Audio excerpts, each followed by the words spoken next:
Welcome into the Just Basketball Show for Friday, May 26th. I'm Chris Manning. That is Brendon and Kleen. We, by the way, are a podcast that does find the Denver Nuggets to be compelling. I just want to say that for the record, that we do, in fact, think the Denver Nuggets are compelling and are awesome. We will talk about them a lot more when the finals actually begin. I want to remind you to subscribe and give us a 5-star rating and review on your podcast platform of choice, be it Spotify, Apple, whatever. And remember to subscribe and hit that notification bell on our YouTube channel. I want to thank Dillon, Heiser, and Jake Stevens for production. All right, big show today. Heat Celtics Game 5.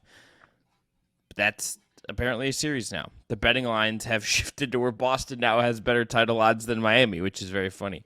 Carmelo Anthony has officially retired the same day this came out. The Nuggets made the finals.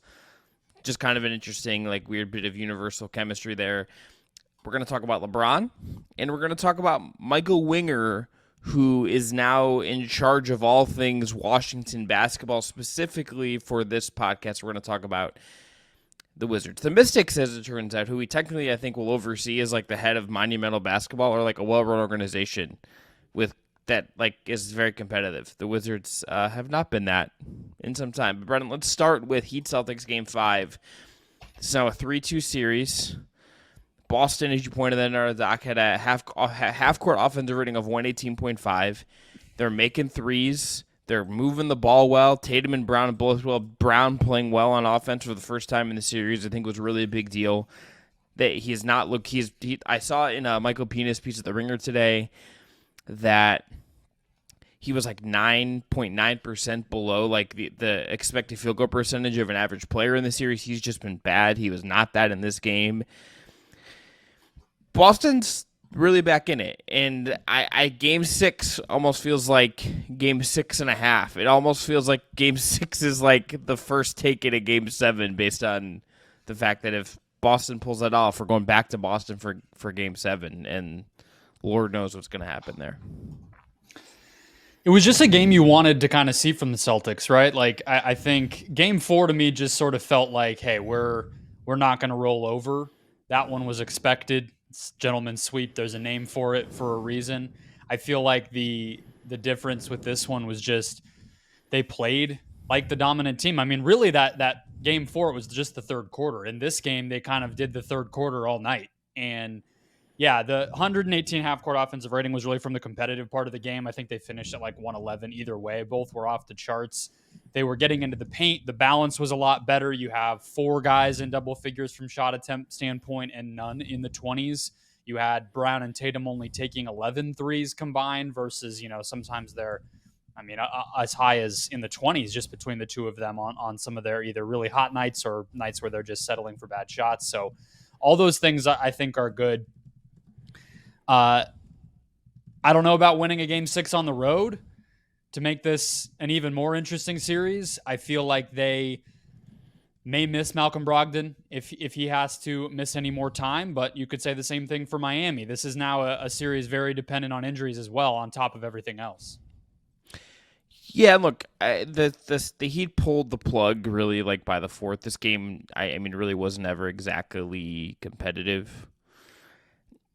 I think one of the things that just has to be different for Miami in a very simple way, Brendon, is that Jimmy Butler has to be more like Jimmy Butler in all caps that we saw for much of this playoffs. I don't know if he's fatigued. I don't know if the Celtics. I think to the credit the Celtics defense, they've been awesome at sticking big bodies in front of him and not making his drives easy. They've not been letting him just kind of dictate the pace and dictate the physicality of the game anymore, which is a hard thing to do, but they have the personnel to do it if they're willing to do it, and they have been. But Butler in this game, 34 minutes, 5 of 10 from the field, only took 6 free throws, 0-2 from 3, 14 points, 5 assists, 2 steals, 5 boards, 2 turnovers. Butler's going to need a 30-10 game, or a 30-8 game, or a 35-8 game with a ton of free throws if the Heat are going to win Game 6. He has to get, I think, to that kind of Jimmy Butler. I thought we would get it tonight. I did too, based on what he said. What he said after the last game, I was like, Jimmy's going to kind of do the damn thing. And like Yeah. maybe just like the flow of the game got away from them. Maybe they like whatever it is. But I think Boston I made mean, 7 threes in the first quarter, so it's sort of like yeah, you might have gotten up in the morning feeling like this was yours, but there's only so much you're gonna do. yeah. Like maybe you read the room and you going back home, and maybe you get Martin back and all that stuff. But also interesting, Brendon. He was the only Heat starter to take a free throw. Yeah, Weird, like just a weird. This series has been. game. So It was a fast-paced game. Yeah. I mean, it was like I mentioned Boston's half-court offensive rating. That was kind of just like bringing the hammer down when it did slow down. But both teams had a transition frequency that was pretty high in the competitive part of the game. And then I believe the Heat had something crazy in terms of points off of turnovers. They had 27 of their 97 were points off turnovers, even though the numbers show they barely ran. So it was like either they were getting these turnovers and not actually turning it into fast break buckets and actually slowing things down after the turnovers, or they were just doing it very selectively and whatever. But yeah, not a lot of half court effectiveness for Miami by any means. But I mean, look, Boston didn't even get that many free throws either. So very weird. But this is how Boston wins, though, right? This is the Adam Sandler and Uncut Gems. Like if they can lock you down and turn you over, then and make threes, like most 99 out of 100 times, that's a win for the Celtics. Yeah, and the Miami needs the free throw churn. They need the grimy. They need to be in the muck. The Celtics like aren't a team that like thrives in the muck. They're not a team that when you get them in the sludge and you get them in the really, really slow pace, grinded out kind of games, they don't always succeed very well. They just don't. That is not like a area where like we've seen the best of Jason Tatum or the best of Jaylen Brown or the best of Marcus Smart. Unless right? it's like Joel Embiid on an island trying to contest his pull-up threes. In that case, slowing it down seemed to work for them. Yes, but like that's like this very specific circumstance, and like the Heat are not gonna the Heat are not gonna let that kind of stuff happen to them a little bit. Brendon, here's where I want to go with this before we move on, because like we're gonna get Game 6, and that's everything. That game will tell us kind of I think where we're going with this. It's one of the games I'm most excited for in the playoffs. The whole entire thing, all of a sudden, I had thought this was over, and now I'm like, okay, I'm circling Saturday. That's like my night. Yeah, that will be my night as well. For you, well, let me ask you this as a follow up to that. What are the other games that really like got you excited? Like, is there a couple other games that come to mind as like, okay, like I got to make sure like I am locked in for this game. Like the first one that comes to mind for me is Kings Warriors Game 7. Yeah. I was just like inject this into my skull, like I'm ready to go. Yeah. Lakers Warriors Game 1. Sure. Yeah, I was gonna say Suns Nuggets Game 5. That was a 2-2 series coming back to Denver, and we didn't know. The stakes of that series were pretty high. I think Boston Philly Game 6, similar, right? Boston was against the ropes and ended up pulling that one out. Yeah, those are the ones that come to mind. I feel like I liked the first Knicks home game, but that's not on the level of these. But like another game, a home game for MSG, that was cool. All those have been cool. But no, I mean this one, for the trip to the finals at stake, it's a no-brainer. Yeah, and the historical like things it could set up and all that stuff. So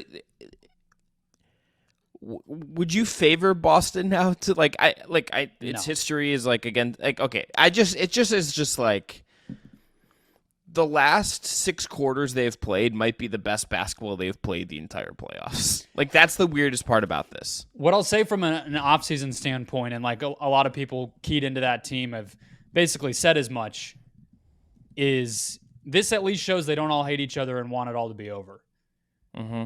Right? Like they could have rolled over, and I think it would have been pretty obvious that like things are going to need to change, and that didn't happen. Let's talk about the Heat role players. You had this question for us. Yeah. Which is basically Gabe Vincent, who missed tonight's game, who's been awesome. Gabe Vincent had 0 points in the Bulls play-in game. Did you know that? I heard that stat this week. Insane. I have Brendon, the amount of times that I have gone back and just like looked back at that box score, not even looking at highlights. I just like pull Basketball Reference, and I go to the box score of Heat Bulls from the play-in, and I just kind of look at it and I read the play-by-play, and I just am like confounded.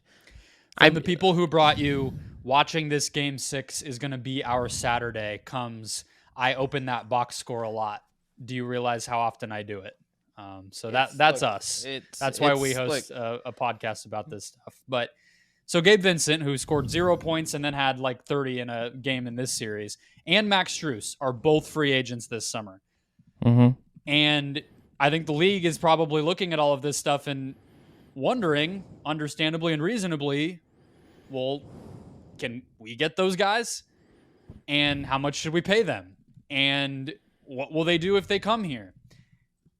And I texted you this a while ago. I think we were in close alignment. Like, Strus is probably somewhere in the mid-level exception, the full mid-level range, which is somewhere in the neighborhood of 11, 12, I believe. And then Vincent maybe somewhere in the 8 to 10 range. But honestly, I think both could end up higher, depending on how much of a bidding war there is for this stuff. I made a list of 11 names grouped into 3 different categories for this, Chris. Mm-hmm. I have post-LeBron era Miami Heat standouts who sucked with their next team. Spoiler alert, that's the longest list. Is Tyler Johnson the captain of that team? He's the first name on it, so we'll say yes, he's the captain. I mean, he got the bag, so good for him. Several of them did. We have guys who were better with Miami than other teams. So basically, they might not have started their career with Miami, but we all would agree their best years were with Miami. There's 4 names on that list. And honestly, that one you could stretch out a little bit. I just didn't. And then the shortest list, the last list, has 1 name on it. And it is players who broke out in Miami but continued to excel elsewhere. A grand total of 1 person since LeBron left 10 years ago, I was able to find who I think would count this way. So I'll start with the guys who I said sucked with their next team, and you can interrupt me as you want to reminisce about these names. This is very much a remember a guy list. It's a classic dude just hang out thing. It's just remember some guys. It's great stuff. Let's do it.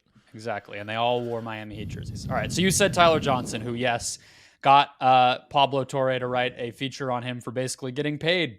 Just the idea that this crazy guy got money was worth a story once upon a time. Hassan Whiteside also got paid.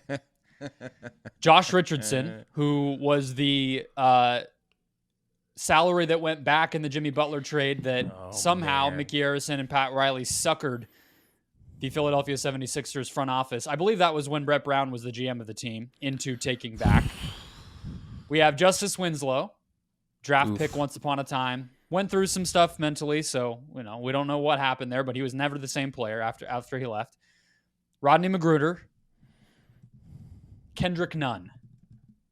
So those are all players who when they left Miami, we were like, wow, that guy's going places. And then within like 24 months, it was like, no, they are not. They're absolutely not going anywhere.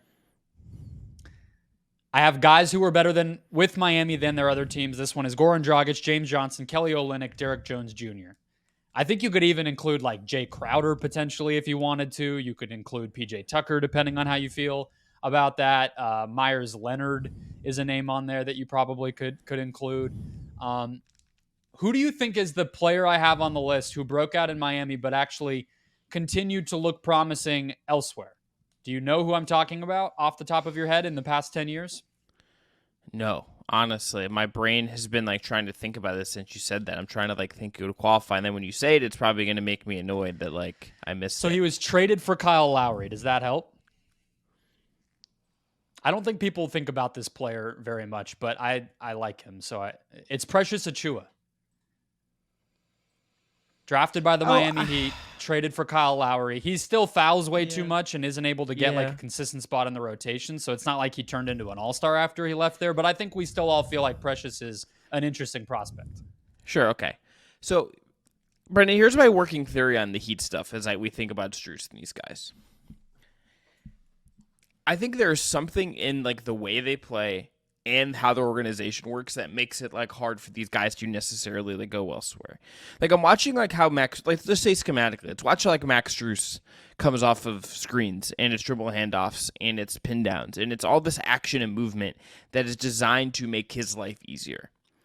You plop him into other situations, he might just be like standing there and there's not nearly as much action. Is he going to be as effective and is like pushed, like is he going to be as set up to succeed in a setting where he just stands around a little bit more? I would argue, I think Miami, one of the best things about what Miami does is the fact that they're constantly putting in, there's constant action, there's constant movement, there's constant next attacks being set up. It is something that it is like, it is hard and it takes discipline, but it is just like, I think the baseline of the best offenses in the league. It's Denver, it's them. It's like when those offenses are humming and things are moving, there's the ball moves and it makes it makes defense, which is already very hard, even harder. Secondly, that organization legit just does have a culture.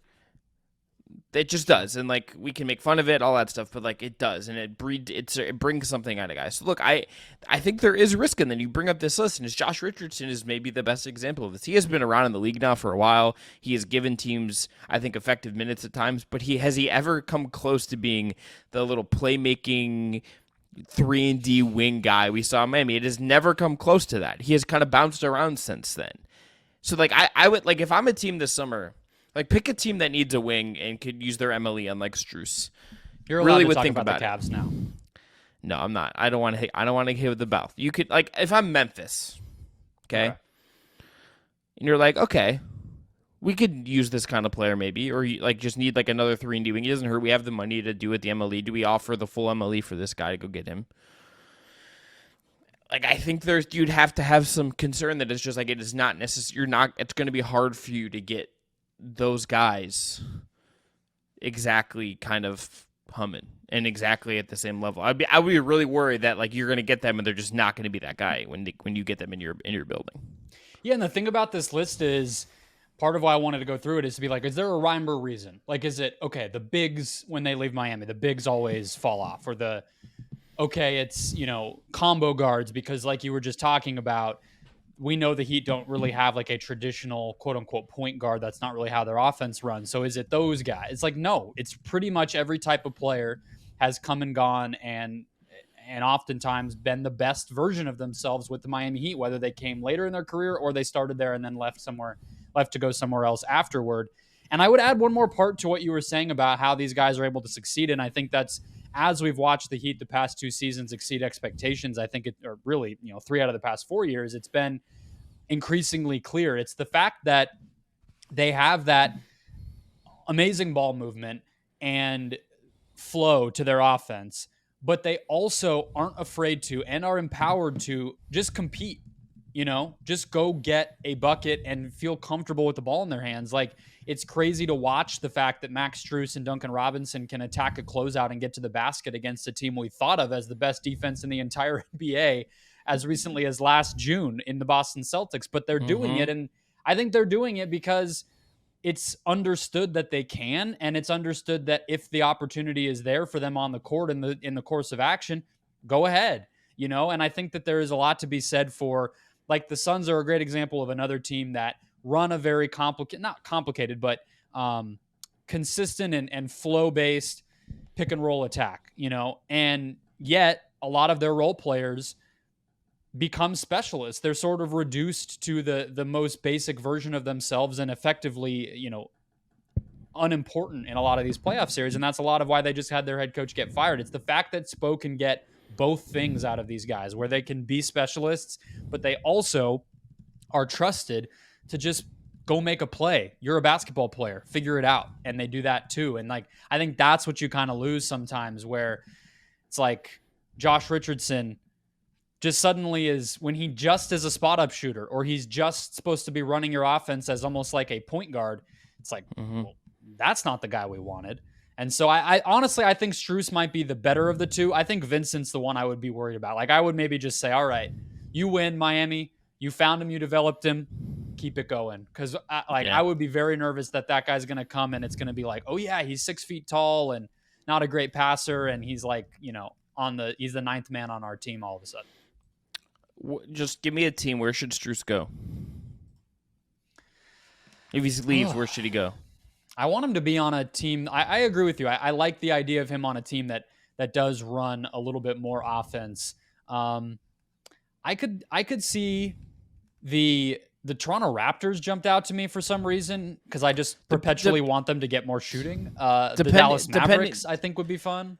Oh man, I feel like some of his talents are wasted with Luka. To be honest, Probably. like as much as which is a bummer to me. I went to Quinn Snyder's offense. They just have some. Are they sending a bunch of their wings elsewhere? Is I guess the question there. Yeah, I thought about Portland maybe, and because like if they load up, I could see it.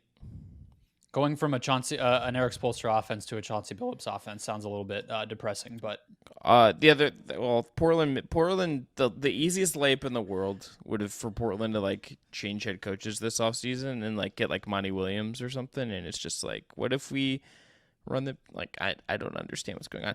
Brendon, at some point in the summer when it's dead, we should do like I'm throwing this out there. People, producers, listeners, tell if this is something you'd listen to. Chauncey Billups' like basketball life, if we just go through like the timeline of his basketball life from player to like what he has become, is like it is wild. Mm-hmm. If you just think about like how his career started, then he ends up with the Pistons and like they win and like he's part of those great teams, and then it's like still bouncing around, and then he's like doing like television, I think, right? And then like he almost becomes president of basketball operations of the Cleveland Cavaliers. Mm-hmm. And like the last year of LeBron's time there, which is like okay, just because Dan Gilbert's like was a fan, sure. And he then now he's the head coach of the Portland Trailblazers. Yeah, Detroit was his 5th team as a player. Yeah, the one we think of him from was his 5th team, and he was only 26 years old by the time he got there. So yeah, it's an interesting one. Unfortunately, I don't know if coaching is his calling at this particular point in time. I'm willing to believe that somebody who is in their late 30s or early 40s can probably evolve, but not right now. Look, all I'm saying, Portland, layup for you there, and you messed up. Oh, he's also not in his early 40s. The man is 46. All respect to him, but I was a little low there. Yeah. Look, I believe in like continual. Getting better and improving yourself, but boy, tough. All right, are we done with Heat? Yeah, Celtics, you actually had a great segue there, so I'll let you do it. I mean, this is a former teammate of a man that we're going to talk about hanging it up. Speaking of former, botch that. Speaking of former Chauncey Billups team, let's talk about Carmelo Anthony retiring.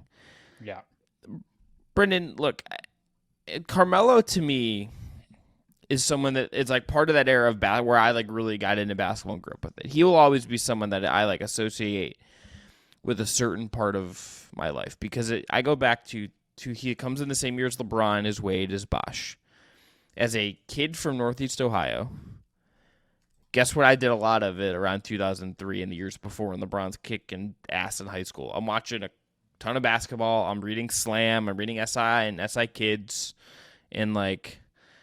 I'm learning about all these guys. And I remember like learning about Carmelo. And I remember watching him at Syracuse. And like for a brief time in my life, I was like, I love Syracuse basketball. Now Jim Boeheim, like just bastardizing the sport in my opinion. It's really and always going great. His career's over. Let him live. Yeah, that's true. He good for him, made a lot of money, all that stuff. He was awesome to watch at Syracuse, and I loved watching him in the league. I understand the discourse with him was almost like from like leaving the Knicks to where it ends with the Lakers. Yeah. Was sort of like presaging like the Russ thing, where it was just like getting really awkward and uncomfortable because this guy was like aging in front of us and he wasn't a superstar anymore, and it was just like unclear how all of this was going to work. But that guy in his prime was one of the absolute best scorers we have ever seen in the league. Just a bucket in the purest sense of the word. He was a joy to watch. He was a joy to just watch play. One of the smoothest scorers we have seen of the last 2 decades. And he, didn't win a title, all that stuff, but an unimpeachable resume. Amazing with USA Basketball. Just amazing with USA Basketball.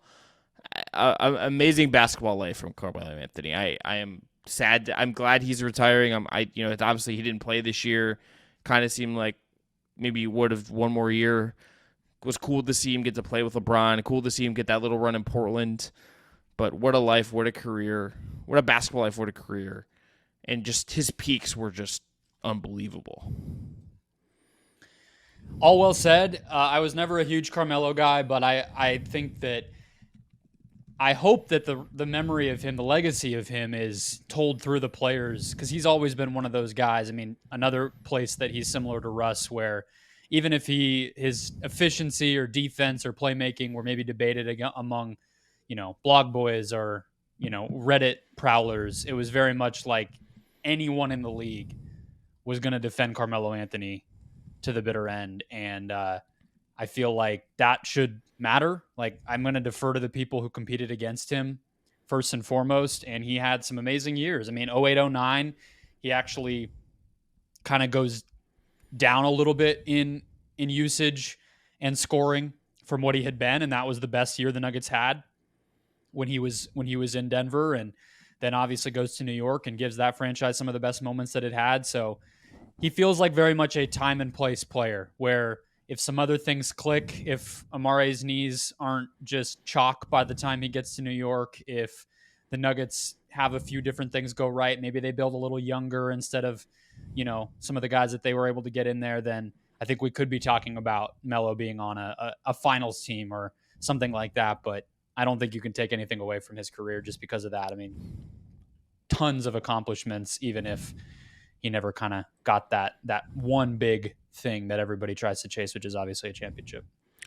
Yeah, I would recommend going to read the Chris Herring piece where you got to talk to Melo and ride with him out to his childhood neighborhood out in Red Hook, Brooklyn. A really great piece from Chris Herring. And just hearing Carmelo talk like that and be kind of open about that. It's one of my favorite things, Brendon. We don't get it as much anymore when an athlete kind of really does kind of let you in a little bit like that. And I mean, he's totally right to be proud of what his life has been. I mean, that's a dude who any number of other things could have taken him off course, and he became a winner and a champion in a whole bunch of walks of life. And like, he strikes me as somebody whose story is like way far from being over. Like, he's just going to show up at NBA games for the next 30 years looking like the coolest dude in the room. And then you'll just have some major accomplishment he just finished off the court, and just kind of, it'll just be like a chyron on the bottom where it's like, just donated 10 million to this thing. You know what I mean? Yeah. My one hope with him in retirement, and look, it's not my place to tell like Nuggets fans how to feel. I would like to see like a world where like he could get like some peace. Like he is a part of Nuggets history. He wears the same damn number as Nikola Jokic. That number will be retired one day for Nikola Jokic. It will not be retired for Carmelo, and I understand that. Can't they do a that slash? Guy? They should just put. Banner. Here's the thing. This is one of my longest takes is that like jersey retirements are actually dumb. And we've had this on the show. I know. Busted it out. Yeah. Needless, but just like hang up both the jerseys. It's fine. Like just hang them both up. It's cool. And it is just crazy to say. It is crazy in some ways to say it's just like the Nuggets finally make the finals the same day he retires, and it's also like this around the same day. I believe it is the same day LeBron is talking about his basketball mortality, and like this is not something that like I've seen kind of discussed with LeBron, but this is one of LeBron's closest friends in the game, someone he's known for a long time. Yeah. I'm viewing the LeBron stuff, Brendon, is very much like I'm viewing it as like probably somewhat of a leverage play. I'm not gonna say like it's not. But also just like someone that it feels to me like someone actually grappling with his basketball mortality. If I want to read this in a human way, I wonder. I don't know if anyone asked him about this. I didn't see that, but like to me, like an obvious question for him would have been like, okay, what was your reaction to Carmelo retiring? Did that like were you thinking about that? Now you're the last one left from your draft class, this historic draft class of Carmelo and LeBron and Wade and Bosh. Like this is one of the all-time draft classes, particularly at the top of the draft. And it's also one of your best friends. And now you're the last one standing. And that to me is just, it's like another wrinkle to this whole thing. I hope Carmelo also just like, I think you're right. He's one of those guys that I hope we just see like around, like, put Liberty games for if he wants to be in New York. If he's in Vegas, like just at Summer League, just wherever Carmelo wants to show up for basketball, I'm down to just see him there and hanging out and being Melo. I'm cool with that.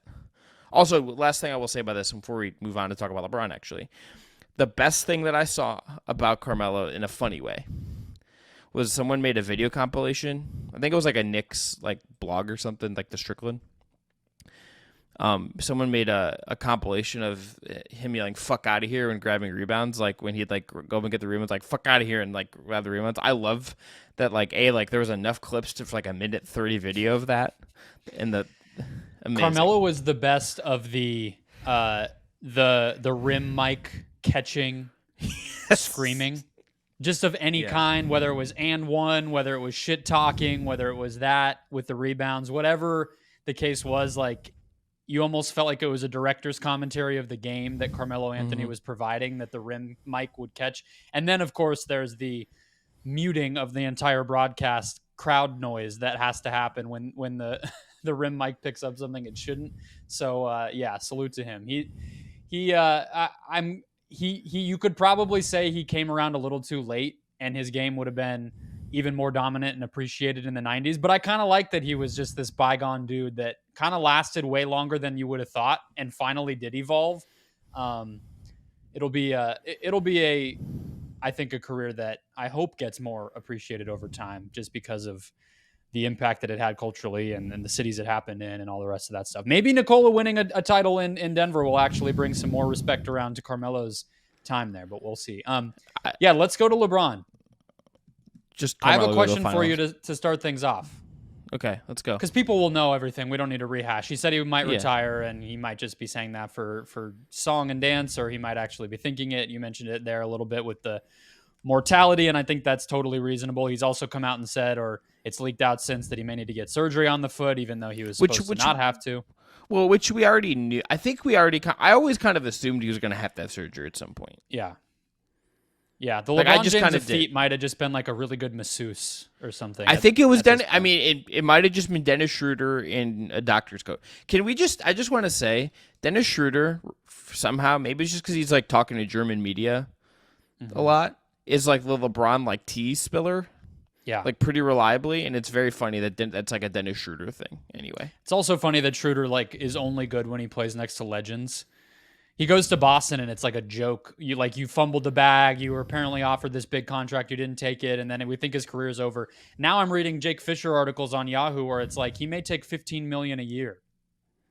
I don't know if that'll actually happen, but the fact that it's even out there is insane. But my question for you on LeBron, more likely to you, Chris Manning, who has covered this man and appreciates him very thoroughly, more likely that he retires or starts next season on a different team?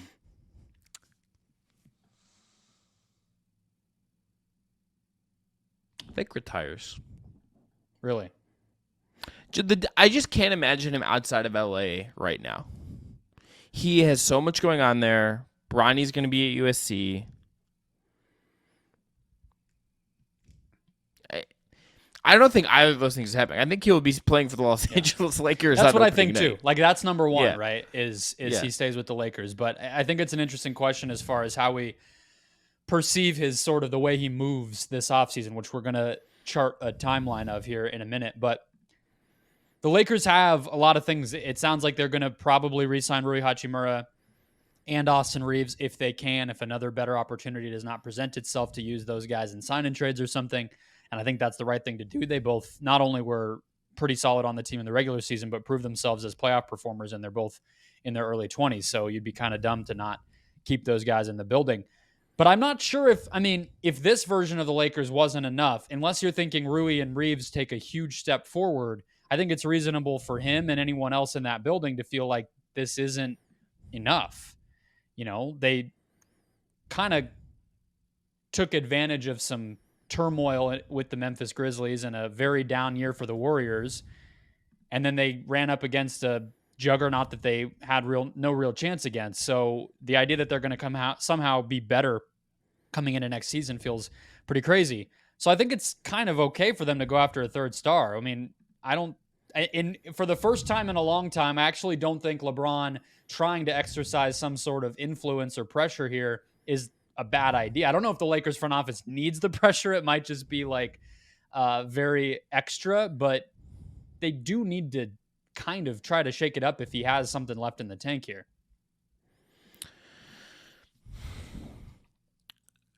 I am fascinated to see like what they approach this with, because I think they've got like, in hearing like some of the comments from their exit interviews and seeing guys being like, hey, like, you know, we're going to be in a spot where we want to training camp and get a full summer and LeBron gets healthy and get the ground running, that we can get further. I don't know. I agree with like some of that would be helpful. I also just don't know if some of that is really realistic, right? I don't know if some of that is tenable as far as like really elevating to them to what Denver is or what some of these other teams in the West might be. I think that's like a really hard path to watch. And we just don't know what LeBron is going to look like. And we don't like, if he has surgery, does he come back at Christmas? Does he come back in early 2024? Do we hit a point where he doesn't play back-to-backs the whole regular year and you end up as the 6th seed or the 7th seed anyway, right? Like, where does this kind of go? And I'm really curious to see, Brendon, just like how aggressive they will be to get like a third star, quote unquote. I don't think they have the ammo to do the Trey stuff, although Trey is a clutch client, so like, okay. The Kyrie thing that LeBron has been kind of flirting with them for a while. Can I give you the name that I actually, if they could figure out a way to do this, that I think it would actually be a better fit than either Trey or Kyrie? Give it to me. Fred VanVleet. Clutch also, right? Yes. Yeah. But rugged, a little more rugged defensively, play makes. Mm-hmm. I just think I would rather have Fred than either of those guys to play off LeBron and AD. I think any of the above, and I would lean against Kyrie, although I understand he's probably the front runner just because of the LeBron relationship. But it's sort of funny that in a way, the idea of what LeBron has been trying to do with these rosters since he got to the Lakers, all the way back dating to the first season in 2018 when they had, freaking Lance Stevenson and Michael Beasley and everybody, it's correct. And you can see that he sort of foretold it and foresaw it, that he was going to need to have the ball in his hands less. I think the problem is he doesn't trust other players with the ball in their hands unless they really, really, really earn it. And they haven't been able to bring in an equal for him or even somebody close. So I get the idea of one of a higher caliber ball handler and a third sort of quote unquote star. I think VanVleet's good enough, but I think it should definitely be a priority that somebody can dribble, somebody can run pick and roll with Anthony Davis, and that LeBron, if he misses time, if he takes a step back, if he's just trying to do a little bit less on the court, maybe if he wants to settle into more of a defensive impact role, if he still can do that, or different ways to impact the game that aren't like running a million pick and rolls, that would be the smart thing to do. Can Reeves do that? That's a question that I have, like, because you're talking about, they seem to be optimistic if they roll into training camp with a little more time and chemistry to gel together. There's an argument you could make that Reeves is even better as a primary ball handler next year. What do you think? I mean, I think he's clearly up for some of it. I think it's clear you also just, this all goes back to LeBron and to some degree. It's like, what does he want to do in the regular season? The Russ stuff clearly felt, if we go back to that, felt like I want to not have to do as much in the regular season. Yeah. Right? Even Rondo. I mean, I'm just saying, like, they've been doing this, right? Mm-hmm. So what does he want to do in the regular season? I mean, what do you think? This is the thing. It's like, what did you do schematically? And like, what is AD going to give you? Like, I think like if AD offensively leaves me a little bit wanting. He just does. Like the defensive stuff. He's been awesome. We've sung the praises of him on this show, but like he has not been the offensive kind of guy to take the reins from LeBron in that way since they've been a duo together. He just hasn't, and maybe he's not that guy. I don't think it means he's like a fraud or a failure or anything like that. I think that's, if you view it that way, you're just wrong. And I think being just blasphemous and attention seeking for no reason, right? But I'm not going to go full Zach Lowe screaming at ESPN, but like that his sentiment was pretty correct. I think the biggest thing for me, Brendon, is just like, can they get to a place where they can really manage LeBron and get him healthy and give him like another run? And what does that look like? What do they change schematically? And what can AD give you to elevate? And frankly, is he going to be healthy? I just think he is who he is, though. I mean, like, he's 30. Yeah. So I've been thinking if a lot he's about him healthy, recently. right, like he probably could do a little more on a consistent basis, because part of being hurt is then you're spending 2 weeks at a time to get back to full strength. So even if you're only missed a few games at a time, you're always just losing continuity. So like you could imagine a slightly better regular season, but a different player, probably not. Well, and it's like I've been thinking about him as like, like the Anthony Davis stuff in mold of like what Evan Mobley's career path kind of is. And like, what does that mean for a big who's like clearly such a plus on defense, but how do you get the offensive game to a point where like, even if it's harder for you because you're a big, you can still provide and add all this stuff. I think that's like a really he's like an interesting template for like the next generation of young bigs. And like, as a comparison point to like what Jaren Jackson Jr., is in Memphis as well. Like any kind of guy like that, I think he's like an interesting comparison point to, not even like a Jokic or an Embiid kind of thing. It's more of like that next generation of guys he's like a couple years older than. Even like a Bam. Sure. Even Bam, I mean, yeah. It's interesting with AD. His career has been so fascinating. It feels like, because there was always that thing, right? Like they were showing pictures when he was doing that run at Kentucky where he was like the lanky, like puppy dog looking kid because he used to be a point guard. Then he grew 8 inches or whatever his freshman year of high school, whatever the legend is. And then he came into the league and he was actually better offensively than defensively. It sort of took time for the defense to come around, and now you're really seeing that. But it almost feels like he's just a little too old, where if he had come around the time of the era of basketball when Triple J or Mobley were, then he would have just been taking more threes and more jumpers overall over the whole course of his life. Whereas it just feels like the ceiling on Davis is just he never could quite be a consistent jump shooter. And I think it's probably unreasonable to expect that at this point. So you don't think they have any chance on Trae Young? You think that's just like we sound like idiots to talk about it? Because what is the package? The package is the last unprotected first that they have, salaries, and you hope that the Hawks value him that low. But I mean, I think the problem is there's obviously going to be a market for Trae Young, and their leverage is kind of cooked now that they've put it out there that they want the guy. So even in the best version of owning the trade negotiations, which is what happened with Anthony Davis, they still had to pony up for a Godfather offer trade of all trades. That was still a bunch of amazing players and a bunch of picks. So yeah, there's probably not really a route that doesn't include multiple teams and Clutch just like mafiaing their way into this.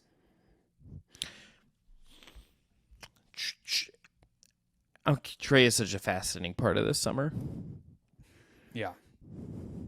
But I think that type of player is where they should go. So whether it's Van Vliet or Kyrie, or they somehow luck their way into how would you rank those three?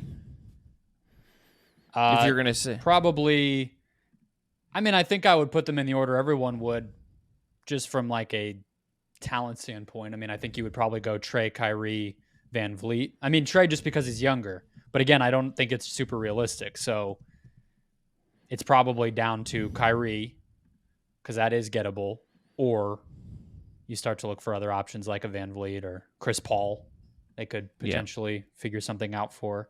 But this team with Van Vliet or Chris Paul, does that feel like a conference finalist next year? No. Yeah. But so it's very interesting. But I it's don't like think he's wrong to contemplate a lot of this stuff. But is it possible? Yes. What's interesting, Brendon, and this is the last thing I think we should say about this with LeBron, is other points in his career he might have given himself the option to go somewhere else now.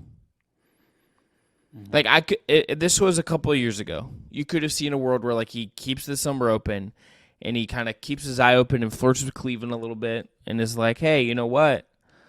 You have Mobley, you have Donovan Mitchell, you have Garland. I'll one last run back in Cleveland. Finish my career where it began. Yeah, you need like 3 bells on that. That was just egregious. I'm just kidding. Jake hit with it. But it's like that's the thing he would have done. He left Cleveland the first time because it's like, okay, like setting up to actually go win a title with Wade and Bosh in Miami. That was like orchestrated. He leaves Miami when that has run its course, and it's like They have the number 1 pick. I can get Kevin Love there and play with Kyrie. Great, let's go do it. You're going to fire Mike Brown again to let me come in here, right? Like it's orchestrated. That takes a toll on these organizations. The Lakers are like, because I think where he is in his life and what like his everything else going on, he is very just kind of like he is actually kind of like stuck there in a really interesting way that has not happened before. Yeah. Yeah. And I was talking about this on Locked On Suns, and like, you don't want to, because it's May 25th and there's nothing else going on. Yes, I talked about this on a Suns podcast, but he's not going to be the type of player that's going to be Karl Malone on the Lakers, right? Like, this is not a guy who's going to go sign with the Bucks on the minimum after this current contract is over because he just wants a 5th so bad. Like, he's not going to get embarrassed. He's not going to be MJ on the Wizards. Like, so he kind of has to figure out the next couple of years. Well, like, that's the thing with like the Bronny component of this, which is like, it's very hard to unpack, and he's even kind of changed his tone on that as well. Yeah. Just kind of changing the wording on it. I think like it's why I never could imagine if like the Thunder like took Bronny or like pick a random team like the Charlotte Hornets. I could never imagine LeBron just like going there just for that. But the thing is, whoever picks Bronny, even that's going to be choreographed 2 months ahead of time. Yeah. Or whatever it is. So it's like Charlotte's not going to take Bronny just to try to pull a power move on LeBron James. Like, I got a betting email about this. Premeditated. I deleted the email instantly because I delete a lot of those emails instantly. But it was like the bad teams. Then it was like a certain team that I can't say because I don't want to get with the bell again. Had the 4th best odds. There you go. And that was like the only bet. That was the only not like bad team. It was like 3 bad teams, and it was like suckers. Bronny was born there, correct? So I mean, you know. Yeah, and there's. There's some things I will tell you when we're done, Brendon, that if I had a conspiracy board, that might be my conspiracy. That like that's going to be a thing that happens. Well, I have a feeling we're going to not be done talking about this, so we'll have time. Can I tell you my 2 favorite instances of LeBron exerting pressure on his teams? Because I made this whole list, and we can't just skip it. Sure. Okay. Yeah, your list was great, and I'm sorry that I've dragged us in this direction. With this. No, it's fine. A lot of them people already remember or still remember. Okay, so I found out in doing all this research. This is I just don't even think I knew this happened because I was not old enough apparently to be in it. That he took a meeting with Pat Riley and Michael Jordan in November 2009 in New York City one week when they were all 3 there. Those 3 people just had dinner and the Cavs knew about it like 6 months before free agency, and that didn't raise like the red flag of all red flags. We all still thought he was going to go to the Knicks. It's just shame on everybody who was around and paying attention and not 12 years old like I was, because that's about as obvious as it could possibly be. And then in the summer of 2014, as he was about to leave Miami, posting a hangout with Maverick Carter and Johnny Manziel in Cleveland with a bunch of people wearing Browns jerseys is just hilarious. Just like complete trolling. Hey, I like this football team again, and I'm hanging out with the superstar quarterback. No big deal. Nothing to see here. I'm just totally going to change teams and say fuck you to Pat Riley.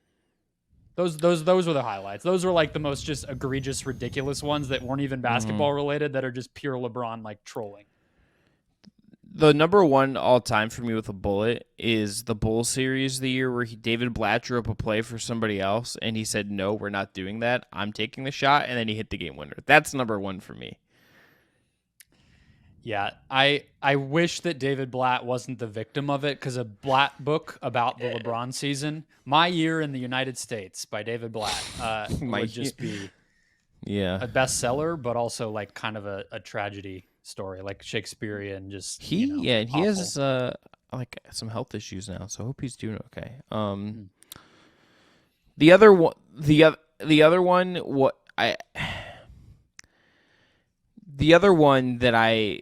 that is both a little bit him and both a little bit like the Cavs was when he came back for Zydrunas Ilgauskas' jersey retirement, and it was just like the year before he came back. Okay, and it was just it wasn't a meme at the time, but like Windy meme. You can imagine Windy was doing it somewhere in like his living room in I'm sure Wendy might have been in the building Ohio. there. It's like it's a whole chapter in the book him and McMenamin wrote about the title. It's like literally a whole chapter of that book. The man is a genius troll and a genius basketball player. We will never, Brendon, I think in our lifetime see someone like I don't know if we're ever going to see someone do this quite the same way again, because he also just does stuff through the media in a way that like guys just now like have their agents at the Shams or Woj. LeBron just still at times now does the old school thing if he calls out, like even just with his retirement stuff. He talked to McMenamin and he talked to Haynes like in the arena, like away from everybody else. He used to do this in Cleveland all the time where he would like Varden, Lloyd, and McMenamin. He'd call them over and just like talk a bunch of shit and like say what he wanted to say, and it got it out through those three specific guys. It's like guys don't do that like that anymore. Like Paul George has a podcast where he's calling Jalen Green like the king of Houston. No, Suns when Phoenix reporters saw Kevin Durant in some sort of brace or something after he sprained his ankle during warmups in the game that was supposed to be his home debut, they installed a curtain between where the media press conference room is and the where we can see the entrance to the locker room, because they were so petrified that we, heaven forbid, might see an injury or something like that. So yeah, the culture of the league is very much geared toward protecting these guys. And I think there actually is something to be lost for it, because you don't get to control your narrative. You don't get to control all this stuff. Yeah, you can go do your podcast, but then in most cases people kind of laugh at you. So it's different. I'm not saying that everybody owes everything to the media, but LeBron did it and it seemed to work. So can we fix the Wizards? Yeah, so I've had this segue now in my head for like 10 minutes and I'd like to get it. I'm sorry to the Washington Wizards that once again LeBron James just like pushed you back further than you would have liked to have been, but like that's life for you, Washington. I'm sorry LeBron James sucked out your air. Salute to Deshaun Stevenson. Yeah. Real shots to Jay-Z and Soulja Boy was a time, man. What a time that was. Do you have any Michael Winger thoughts, considering he hails from your neck of the woods once upon a time? So this to me feels like the right kind of structural move for the Wizards. The framing of it, I don't know if you read the David Aldridge column today, but that felt to me that kind of validated my initial thoughts. That they're allowing him to have legitimate autonomy, and that Ted Leonsis is not going to settle for mediocrity and internal hires and status quo quite as much as he seemed to want to. Yeah. This is the kind of thing you need to do if you're really going to reshape what this team is. And I'm fascinated to see what he does, what he'll be allowed to do. I'm curious to see how much Leonsis really allows them to take a step back. Taking a step back for them is not necessarily the easiest thing in the world, considering some of the financial commitments, particularly one massive financial commitment they have, that person has a no-trade clause. That's like a very big obstacle in all of this. Yeah, it's amazing. God. It's amazing that he has a no-trade clause. It's incredible. But I think for them, this feels like the right kind of hire to actually like build this out in the real way. And there's some reporting like he will not be like he will be like the decision maker. He was the GM with the Clippers. He's getting elevated. They will hire a GM. And there's some candidates out there and stuff, but they haven't hired anybody yet.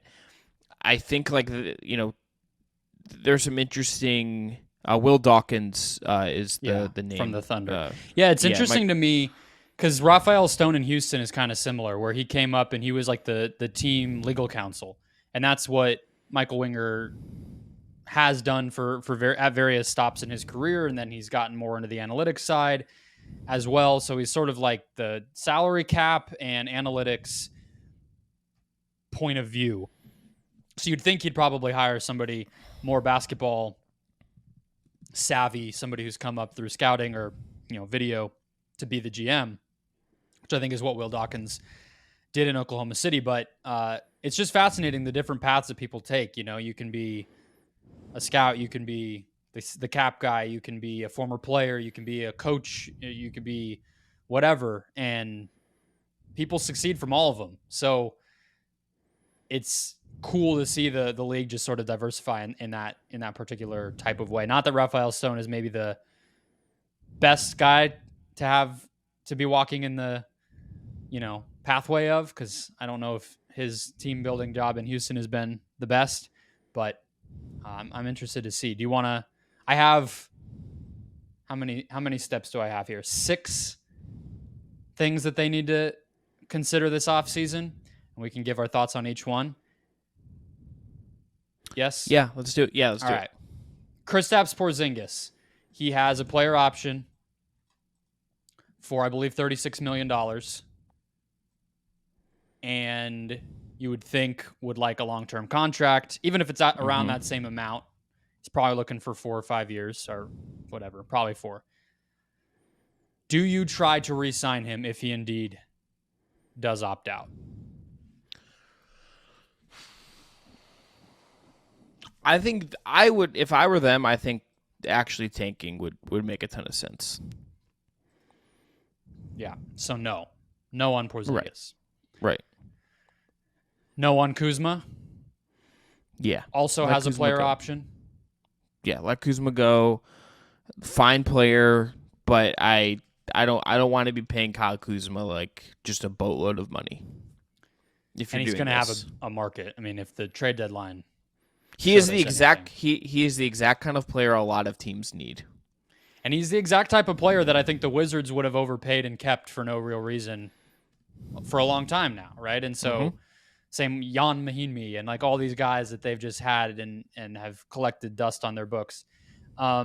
So if they let both of those guys go, they also have up to $36 million in cap space. Those two, and then you have like Will Barton, renounce him. Kendrick Nunn, I think he's like non-guaranteed or partially guaranteed. Get rid of him.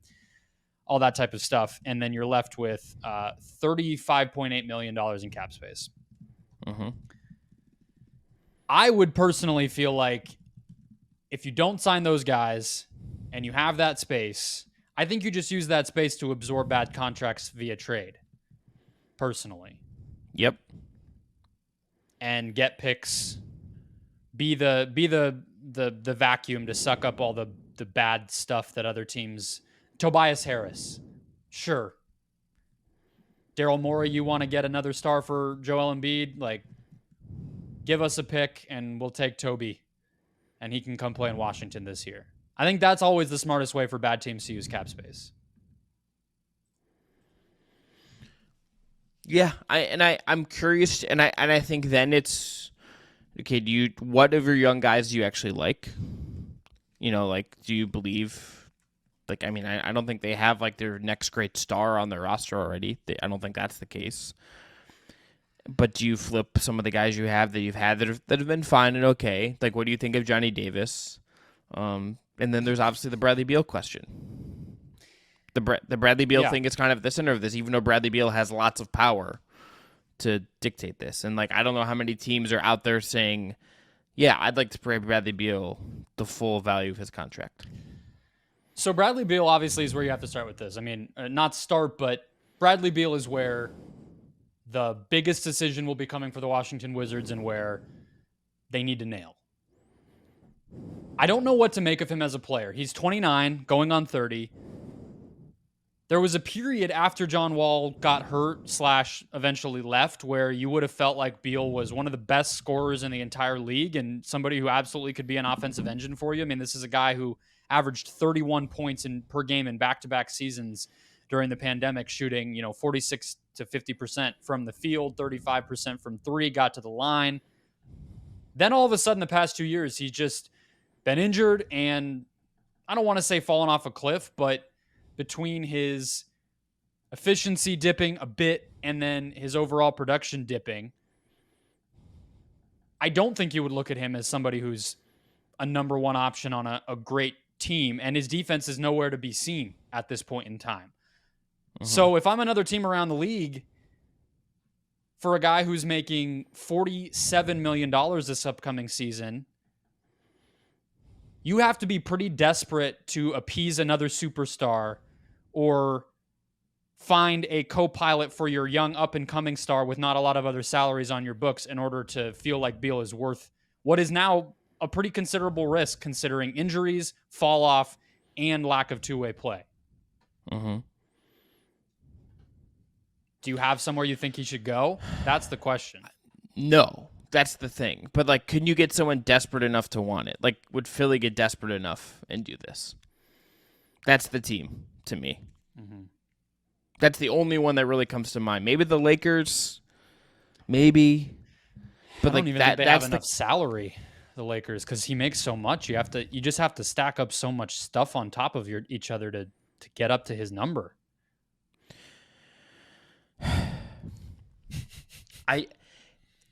But even like Philly, it's like, how good? Like, would you feel like? I just don't think Beal's the same guy anymore. I think the case would be, well, we've seen him be an amazing scorer. We've seen him be a better, more impactful defender at the very least, even if you never, an elite defender. We've seen him be a guy who can take more threes and be more of a secondary scorer. I mean, 2016-17, he shot 48% from the field, 40% from three. He took 7 threes a game that season and had 23 points per game, same as he did this year, but on a way more efficient shot diet. So we've seen him be different things. You could imagine a world where next to a Joel Embiid type of player, he can slide back into more of a complementary role, commit himself to defense a little bit, and make an impact. But it's a big if, and you're paying him like he's a lot better than that. You're paying him like he's a number one player, and he's probably not. I have one for you, and I don't know how I feel about it because it might be a little duplicative on their roster. But the Grizzlies came to mind. Is he too similar to Desmond Bane? Yeah, I feel like you're trading Bane. Yeah, I don't know if you Maybe you're trading Bane. Yeah, I don't know if I would do that though. Another one I thought of, is it that much of an upward move to trade CJ McCollum for him? For the cost, if you're the Pelicans. Yeah, and like there's a leadership question I would have there. Like McCollum seems like I just listened to McCollum on Russillo, and the way he talks about like the Zion stuff, it's like I feel like that's kind of important. Yeah. I think Philly is the answer here if this is gonna happen. So it's Philly or he stays in Washington. Or does Miami just be like F it, Heat culture? Here's the thing, Brendon. Here's just Donovan backup plan. Yeah, older Donovan. Trading for Beal will be the most expensive change of scenery bet in NBA history. That's what this is, and that's it's crazy. It just is. Here's one other team that just because there's a St. Louis connection, if their summer got weird, wonder if Boston would just be like, hey. Yeah. I just think Brown. I would probably just rather have Brown. Yeah, but I'm saying if Brown is like, I'd really like to leave. Yeah. What about last one. Milwaukee. Chris Middleton for Bradley Beal. You get a little younger. You have a little more juice on the perimeter, a little more creativity and kind of quickness at your wing spot versus Middleton's old man game. And you at least have sort of a younger co-pilot for Giannis's late 20s, early 30s. I like that, actually.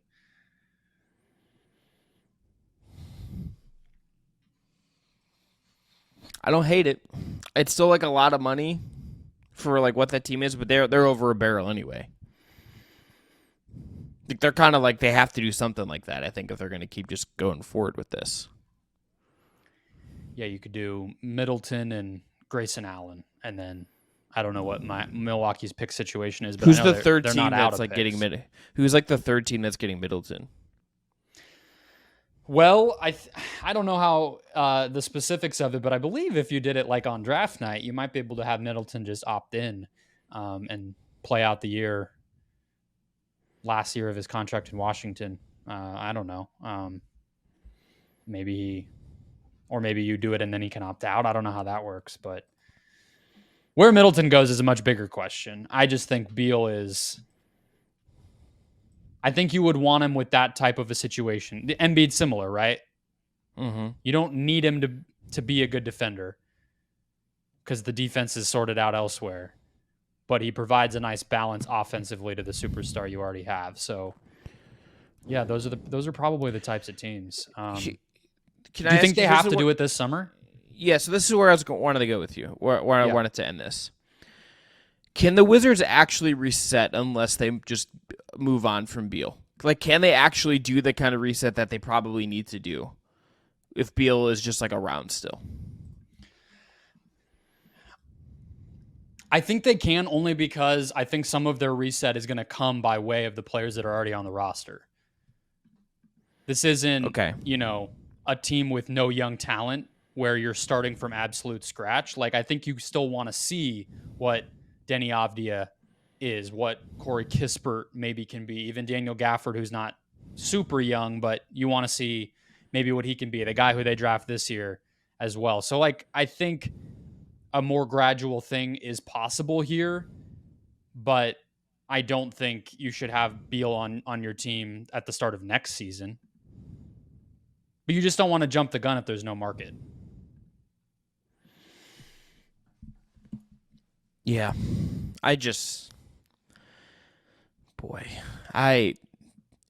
If there is ever a team that can maybe just like get some lottery luck, like being the 8th pick for them, like this would be so much easier if they just had like the 3rd pick and could take like Scooter, Brandon Miller, like where it's like we look at like the Hornets and are like, what do they do? Because they have LaMelo. How do you perceive that? What is Portland going to do? Are they going to trade it?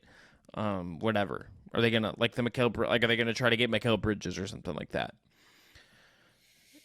If the Wizards had the 3rd pick, they could just be like, you know what, we're just going to take somebody and we're going to figure it out. And like that would just be like the cleanest thing that they could use. And they just haven't had that lottery luck. They haven't been bad enough. I wonder what goes through Beal's head at this current moment. I'm really curious to see like when Winger does like do his availability, like how he will like talk about Beal. It will just be an interesting kind of thing.